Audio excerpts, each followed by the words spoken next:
որոնք են երաշխիքը կամ որոնք են երաշխավորները, որոնք պիտի փրկեն մեր խաղաղությունը, ես միշտ հիշում եմ բազմաթիվ խաղաղություններ, որոնք գրված երաշխավորների խումբ են ունեցել եւ չեն գործել, եւ հաճախ հետաքրքրաբար կան խաղաղություններ, այսպես ասած ճակերտար, որոնք չեն գործել եւ խախտողներ եղել են երաշխավորները։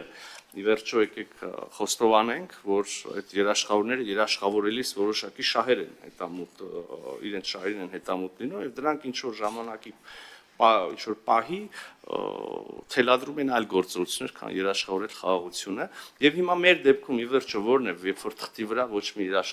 երաշխավոր չկա գրված։ Ես խորապես համոզված եմ, որ բոլոր իրական խաղաղությունները խաղաղություն են եւ մնում են, քանի դեռ եւ այնքանով, որքանով այդ խաղաղությունը շահավետ է խաղաղության կողմերի համար, ոչ թե ինչ որ պայմանական երաշխավորների։ Եվ ուրեմն, եթե եւ քանի դեռ մեր խաղաղությունը շահավետ կլինի Հայաստանի համար եւ շահավետ կլինի այս դեպքում Ադրբեջանի համար, այդ խաղաղությունը կշարունակի գործել։